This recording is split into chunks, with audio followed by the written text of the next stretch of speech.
আসসালামু আলাইকুম। আপনি সবাই কেমন আছেন? আমিও আল্লাহর রহমতে ভালো আছি। আমার ভিডিওটি কাছে কিংবা দূরে, দেশ কিংবা দেশের বাহিরে যারা দেখছেন তাদেরকে অসংখ্য ধন্যবাদ। তো এদিকে শিব আমাকে একটা পাকা আম কেটে দিলাম খাওয়ার জন্য। আর এদিকে আমি সিম সিদ্ধ করে নিয়েছি, সিমের ভর্তা করব। তো কাঁচামরিচ আর শুকনো মরিচ আর কাঁচা পেঁয়াজ আগে মেখে নিব। আমার ভিডিওটি যদি ইউটিউব চ্যানেল থেকে দেখে থাকেন প্লিজ সাবস্ক্রাইব করে পাশে থাকবেন। আর পুরাতন আপু ভাইদেরকে অসংখ্য ধন্যবাদ। এদিকে সরিষার তেল দিয়ে পেঁয়াজের সাথে মেখে তারপরে এই যে সিমগুলা দিয়ে দিলাম। তো খুবই চিন্তায় ছিলাম সিমগুলা সিদ্ধ করার সময় যে সিদ্ধ হয় কি না। খুব সুন্দর হয়েছে মাশাআল্লাহ। এদিকে হচ্ছে কাঁচা পেঁয়াজ আর শুকনো মরিচ হাতে মেখে নিচ্ছি। চিংড়ি শুটকির ভর্তা করব। চিংড়ি শুটকিটা হচ্ছে ভালো করে ধুয়ে তারপর হালকা তেলের ভিতরে ভেজে তারপর ভর্তা করছি নতুন করে। আমার কাছে ওইভাবে পাটায় বেটে ভর্তা করলে খেতে মজা লাগে না, তার জন্য নতুনভাবে বুদ্ধি বের করে এভাবে ভর্তাটা বানিয়ে নিচ্ছি। এই যে দেখেন খুব সুন্দর লাল লাল হয়েছে। এভাবে মনে হয় খেলে যে বালা চাও খাচ্ছি। তো এই যে একটু স্বাদ মতো লবণ দিয়ে মেখে নিচ্ছি।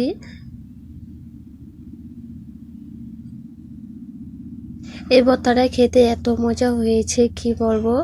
আজকে আমাদের দুপুরের খাবার ভিতরে ছিল টমেটো আলু দিয়ে ভাজি করেছি, শুটকি কাঁঠালের বিচি দিয়ে রান্না করেছি, আর হচ্ছে ডাল, সিমের ভর্তা আর চিংড়ি শুটকির ভর্তা। এই আইটেমগুলোই ছিল দুপুরের আয়োজনে। তো এই যে ভর্তা বানিয়ে দিলাম, আমার শ্বশুর শাশুড়ি খাচ্ছে। আর এদিকে বিকালবেলা দেখি দোনো ভাই বোন দোলনার ভিতরে বসে বসে খেলা করছে। এই যে আমি কাপড় নিয়ে নিচ্ছি এদিকে।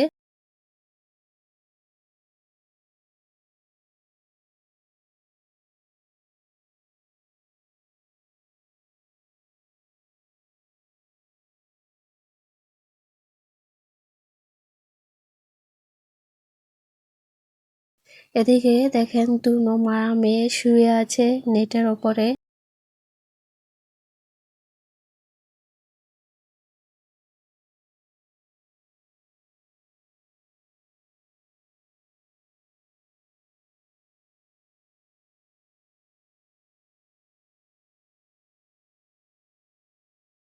এই যে ওর মাটা দৌড় দিয়ে চলে গেল ওইখান থেকে ওই যে ওইখানে।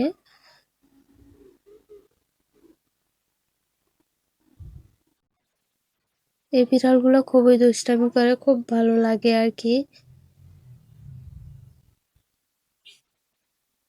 এখন আমি কাঁঠাল গাছের নিচে যাব দেখার জন্য। এদিকে সামনে পড়লো একটা পাকা আম, পাখি খেয়ে ফেলছে, অর্ধেক আমি খেয়ে ফেলছে পাখিয়ে। এই আমটা আর খাওয়া যাবে না।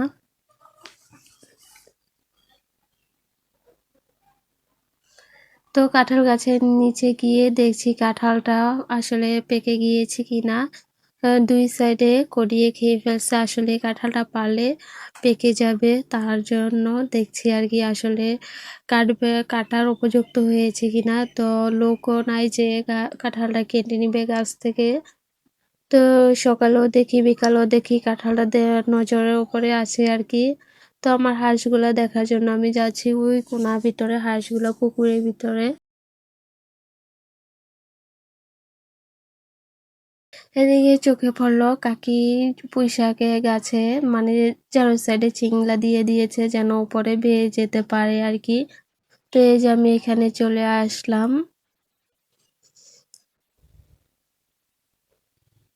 আসলে মেহেদি গাছটা পুরো ভরা ছিল মেহেদি পাতায়, কিন্তু এখন কোনো মেহেদি পাতা নাই।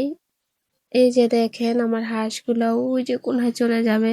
এদিকে যারা মানবী এসে ওকে শিফাকে বলতেছে ফুপ্পি আম দাও, আমাকে একটু আম দাও। তো শিফা দিতে চায় না, পরে যখন ফুপ্পি বসে তখন দিচ্ছে। এই যে যা মানবী এখন খেয়ে আবার দিয়ে দিব, ওর কাছে মজা লাগে নাই, টক টক লেগেছে তার জন্য দিয়ে দিল। এই যে হাঁসগুলো দেখতে পাচ্ছেন এখন উপরে উঠে পড়বে।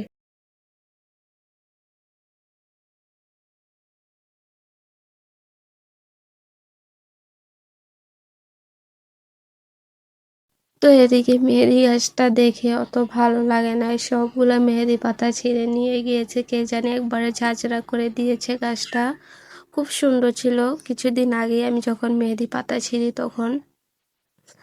তো এই যে রাস্তাটা দেখেন কত সুন্দর, চারপাশে সবুজ আর সবুজ। আজকের ব্লগ ভিডিওটি আপনাদের কাছে কেমন লেগেছে সবাই কমেন্টের মাধ্যমে জানাবেন।